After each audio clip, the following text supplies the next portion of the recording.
So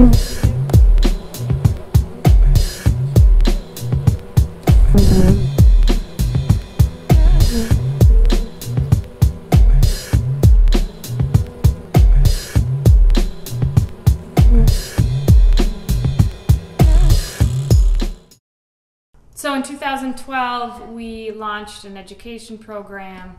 We received some grant money to do work with kids in North Minneapolis, and we then started increasing the amount of host sites where we were keeping bees.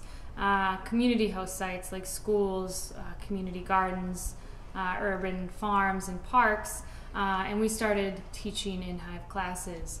After that year, we realized that the education program was expanding as well as the honey sales. We were tired of schlepping honey out of our basements and garages. So we launched a Kickstarter in 2013 and raised $40,000 to fund the space we're in right now. The vision that I had for the space was more of a community-style beekeeping center. The bee community in Minneapolis and St. Paul area is strong, and we wouldn't have been able to do this work without that, I don't think. I see a lot of hope in the movement right now, and it's encouraging, but it's going to take a lot more. It's going to take some really big changes to the landscape. And part of the reason that we do what we do, and especially with this event coming up, is dandelion honey. Everyone hates dandelions for some reason. They spray them, they pull them out of their yards, they spend lots of money to do this.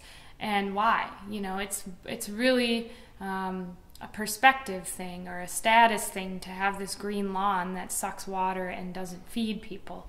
Our landscapes are the way they are because of demand, and we can influence that demand if we spend our money differently. And so I would just encourage people to think very critically about where they're putting their money and why.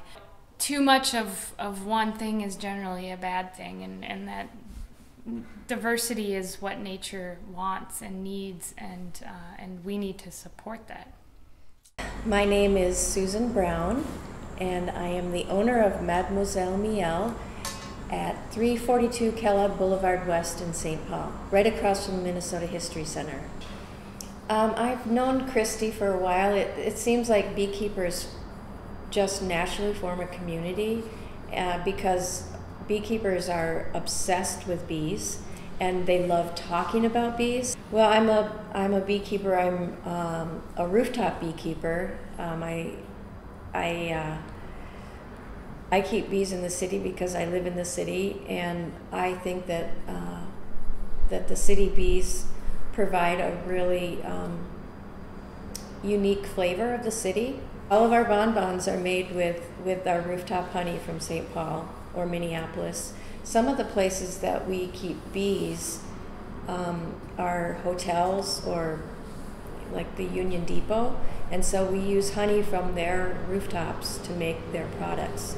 So it makes it possible for them to have a very special offering for their guests. Honey is really valuable in a lot of different ways. It has a fantastic history, of course, but the value of it for us as human beings is magnificent. There really isn't anything else like it that our planet produces for us. And I think for this particular event, it's valuable because it's helping to get some momentum or build momentum on our efforts to keep the bees healthy and safe.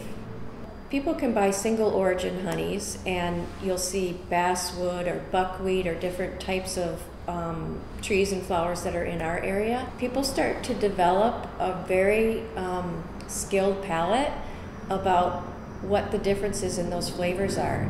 And when you start to taste flavors like wine and hay and lilies in the honey that you're tasting, then you think, well, what would that go good with? And I think that's when you really start to make the most of honey. What is your favorite pastry weapon? Well, I was thinking about that. I was going to say sex appeal, but I decided that it was probably spring. Well, spring is a miraculous time of the year, and I think that it wakes you up from the the death of winter, and everything is new again. So I think that feeling alive and seeing things in a new way will create, help all of us to create some wonderful desserts.